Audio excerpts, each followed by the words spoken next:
Ustadz, ini lagi rame tentang seorang artis yang dia bikin statement, Ustadz. Wanita independen itu banyak, tapi laki-laki mapannya sedikit. Kira-kira pandangan Islam tentang wanita independen dan laki-laki yang mapan itu seperti apa, Ustadz? Kita harus tahu definisi terlebih dahulu dari mapan menurut KBBI dan juga definisi independen. Karena ketika dimasukkan ke standar TikTok, ini standarnya jadi buram dan bias. Sehingga Islam itu memandang kemapanan itu bukan dari kepemilikan terhadap aset dan benda yang mewah, megah, harus punya rumah dulu, punya mobil dulu. Itu bukan standar kemapanan. Standar kemapanan yang menjadi patokan daripada seorang untuk layak menikah adalah kesiapan dirinya untuk menanggung nafkahnya dan pasangan yang kelak akan ditanggung nafkah oleh dirinya. Kemudian standar independen juga bukan sekedar dia punya income sendiri gitu ya. Atau konsep di mana nantinya dia tidak membutuhkan sama sekali suami.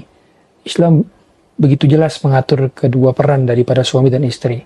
Artinya wanita yang independen tidak tercela dalam Islam. Dan kita lihat bahwa ibunda kita Khadijah radhiyallahu ta'ala anha adalah seorang wanita yang bahkan mempekerjakan banyak laki-laki di zaman tersebut.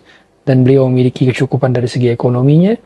Dan hal demikian yang menjadikan beliau bisa membantu dakwah Nabi SAW dari sisi ekonominya. Tetapi kita lihat independennya seorang wanita tidak menjadikan dirinya membangkang kepada suaminya. Tidak menjadikan dirinya tidak butuh lagi kepada suaminya. Independen kita menjadikan kita bisa menolong suami kita dan juga menambah peran dalam sisi ta'awun al-bir, saling tolong-menolong dalam hal kebaikan. Maka ketika ada wanita independen, itu adalah tujuannya untuk saling tolong-menolong dalam ketakwaan, dalam kebaikan, bukan justru untuk menyaingi laki-laki.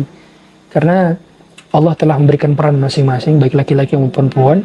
Tujuannya adalah untuk saling bahu-membahu, tolong-menolong, menjadikan mereka sebagai kendaraan untuk menuju surganya. Bukan untuk saing-saingan atau untuk saling mengungguli begitu ya. Dan tentu bagi laki-laki kita tahu bahwa standar daripada pernikahan yang sukses bukan harus punya kecukupan duniawi menurut standar orang di zaman sekarang. Ya banyak kita tahu standar orang di zaman sekarang kalau layak menikah ya harus punya penghasilan sekian puluh juta terlebih dahulu, atau punya kendaraan terlebih dahulu, atau punya tempat tinggal terlebih dahulu bahkan. Tapi kita harus mengetahui bahwa kesiapan dan kebutuhan kita dalam menikah, termasuk dalam hal ini adalah sisi qawamnya seorang laki-laki, itulah yang menjadi bagian daripada kesiapannya dia untuk menikah. Bukan semata-mata dari kemapanan harta saja, tapi kemapanan juga dari sisi emosional, dari sisi qawam, dari sisi tanggung jawab. Itulah yang harus diperhatikan begitu. Sehingga statement demikian barangkali lahir dari sebagian pihak yang tidak mau menikah dan bertamengkan bahwa sedikit laki-laki yang mapan. Mungkin mapannya adalah standar dirinya, tapi seharusnya kita mengembalikan lagi segala sesuatu kepada agama kita, karena panduan kita adalah agama. Wallahu a'lam.